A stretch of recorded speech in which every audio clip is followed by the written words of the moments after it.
يا صباح الخير، يا صباح الجمال عليكم. صباحكم زي الفل. صباح الجلاش الجميل جدا ده، الجلاش النباتي، ولكن طعمه حكاية بجد بجد، وبحشوة تعادل حشوة اللحمة بالظبط في قيمتها الغذائية. والطعم ما اقولكوش على طعمه ايه بجد، وجماله والقرمشة اللي فيه، والتسوية الحلوة اللي من ناحيتين، من فوق ومن تحت. حاجة يعني كده بجد تحفة تحفة تحفة. كلمة تحفة قليلة على الجلاش ده. يلا بينا نشوف عملنا الجلاش الجميل ده ازاي.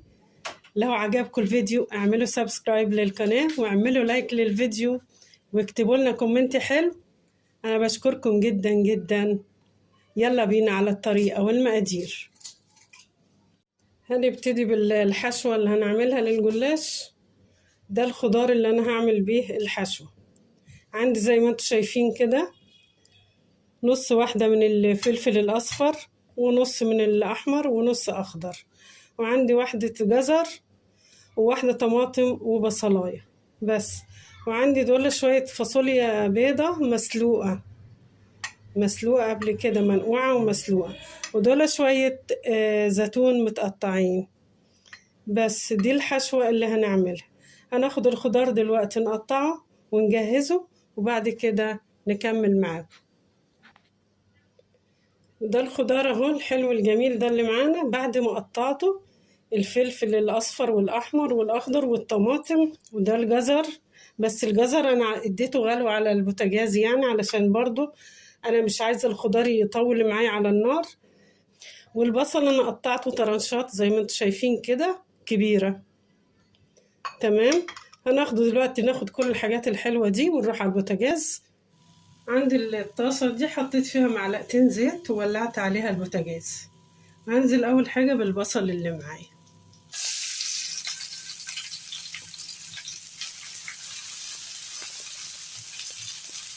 هحط رشه ملح على البصل عشان يدبل بسرعه معايا، ونقلب. انا مش عايزه البصل ولا يتحمر ولا اي حاجه، ولا يبقى لونه اصفر ولا اي حاجه. انا عايزه البصل بس يدبل كده بس معايا. هنزل بالجزر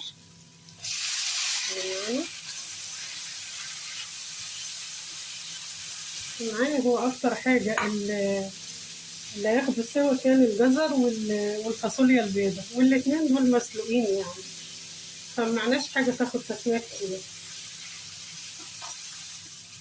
بعد كده هنزل بالفاصوليا البيضاء.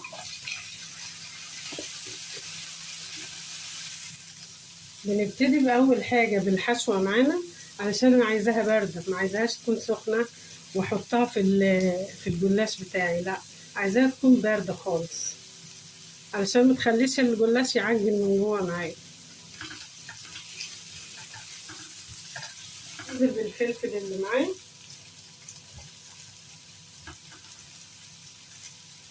وهنبقى الطماطم بعد شوية. الطماطمايه اللي انا عملتها ما خدتش البذر ولا القلب اللي فيها من جوه، خدت اللي هي اللحم من بره بس، علشان انا مش عايزه يكون فيها ميه. هنزل بيها اهو. بعد كده هنحط التوابل اللي معايا معلقه صغيره، معلقه الشاي ملح، ونص معلقه فلفل اسود، ونص معلقه بهارات مشكله،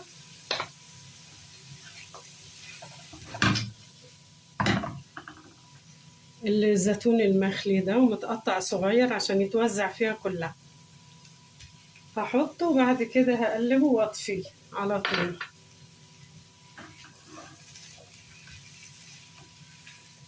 شايفين الحشو مفيهاش ميه خالص اهو، مفيش ميه خالص فيه. وده اللي انا عايزاه، يعني عايزاها ما يكونش فيها ميه خالص علشان ما تعجنش معايا الجلاش. بس بعد ما اضفنا الزيتون هنطفي عليها ونخليها معايا لحد ما تبرد. عندي الطبق ده فيه مكعبين من مرقة الخضروات، وهضيف عليهم كوباية مية سخنة علشان المرقة تسيح معايا. حوالي معلقتين زيت، فلفل اسود وشوية ملح، مكترش عشان هي اكيد مالحة. وهنضيف عليهم برضو حوالي ربع المعلقة من البيكنج باودر. ريحة المرقة خلاص دابت في المية السخنة، هنخليهم معايا. وبعد كده عندي دي نص كوباية زيت برضو، هحط عليها اقل من معلقة دقيق، دي اللي هنورق بيها وندهن بيها الجلاش. وهنحط فوقيها كمان حوالي ربع معلقة برضو من البيكنج باودر اتبقت معايا، دي ندهن بيها الجلاش بتاعنا. دي معلقة الدقيق دي مع البيكنج باودر ومع الزيت تخلي الجلاش معاكي مورق قوي قوي وحلو وطري. هنقلبها كويس قوي، وبعد كده برضو نخليها معانا. نجهز حاجتنا كلها زي كده، اي حد يجي يعمل الحاجة نجهز كل حاجة جنبي قبل ما نشتغل في الحاجة. دلوقتي عندي الصينية دهنتها بالزيت، دهن الزيت. نبتدي نحط الجلاش فيها، نحط كمان ورقة وبعد كده ندهن.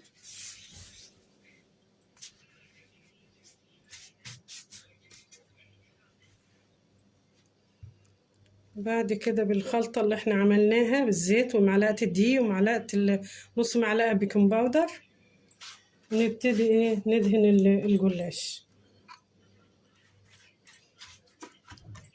دهنة خفيفة يعني مش بنتقل. ورقة تانية، كل مرة نعكس يعني نحطها من جنب يعني.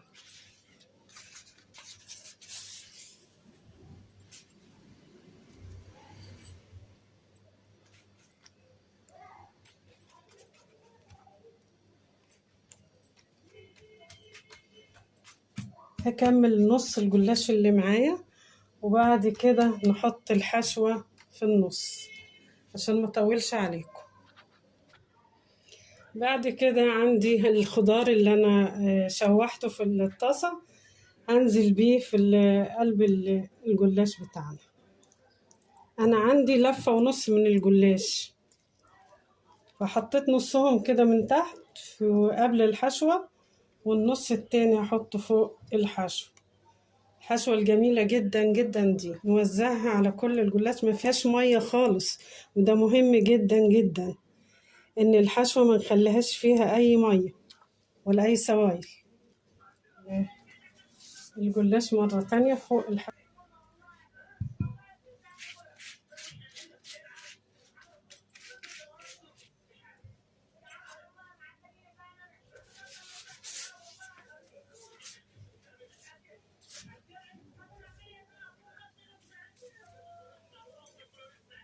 انا عايزة حتة الجلاش تبقى معايا مليانة كده، ما تبقاش قليلة، لان الورقة اللفة الواحدة يعني على صينية كبيرة زي دي هتكون تطلع فيها خفيفة خالص يعني.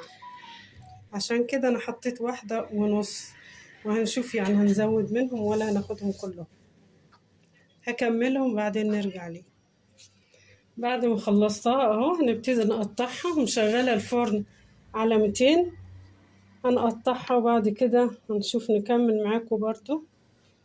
نقطعها من النص كده، ما ندهنش فوق اخر طبقة دي، ما ندهنهاش لغاية ما بعد ما نقطعها، ندهن بعد ما نقطع.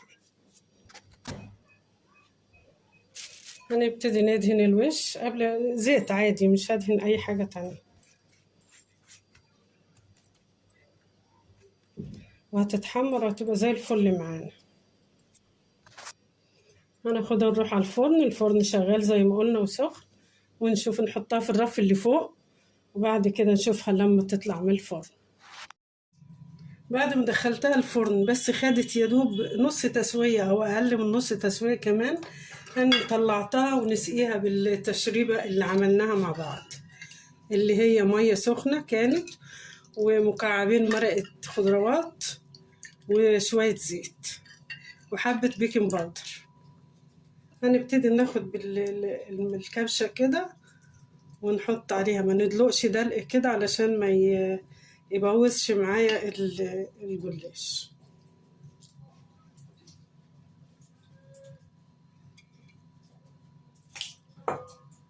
كده تمام. نميلها يمين وشمال كده علشان كل تتشرب كلها من كل الجوانب بالتشريبة دي، وهناخدها وندخلها الفرن مرة تانية. شايفين مقرمشة كده من فوق ومن تحت. انا مبشغلش عليها الشواية، بسيبها كده في الرف اللي فوق لحد ما تستوي من فوق ومن تحت، تاخد اللون الحلو قوي قوي ده. وبعد كده نطلعها، بتبقى مقرمشة فوق وتحت، ومن جوه كده بتبقى برضو طرية شوية. هنشوفها دلوقتي ونقطعها معاكم ونشوف. هنعيد عليها التقطيع مرة تانية. أي جلاش بنعيد عليه تقطيع بعد ما يستوي يطلع من الفرن. عدت عليها تقطيع وبعد كده هطلع منها حتة ونشوفها مع بعض. لازم نعيد عليها بالسكينة مرة تانية. شايفين عاملة ازاي؟ بجد حلوة قوي.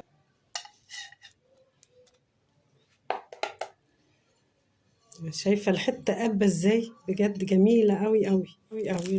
الحشوة فيها من جوه تحفة. شايفين لسه سخنة قوي معايا اهو. حشوة غنية وحلوة جدا، يعني زي حشوة اللحمة في قيمتها الغذائية بالظبط، وطعمها حلو برضو. اعملوه بطريقتي دي وجربوه، ويا ريت اللي يعمله يقول لي رأيه في الكومنتات. جميل جدا. اللي يشوف حاجة حلوة يا جماعة ما يبخلش عليها انه يقول حلوة. اللي يشوف حاجة كويسة قدامه وطريقة حلوة ما يبخلش بكلمة حلوة يعني منه. اعملوا بالصحة والهنا. لو عجبكم الفيديو اعملوا سبسكرايب للقناة واعملوا لايك للفيديو ويكتبوا لي كومنت حلو. اشكركم جدا جدا. بالصحة والهنا. حاجة كده بجد على السفرة، حاجة حلوة.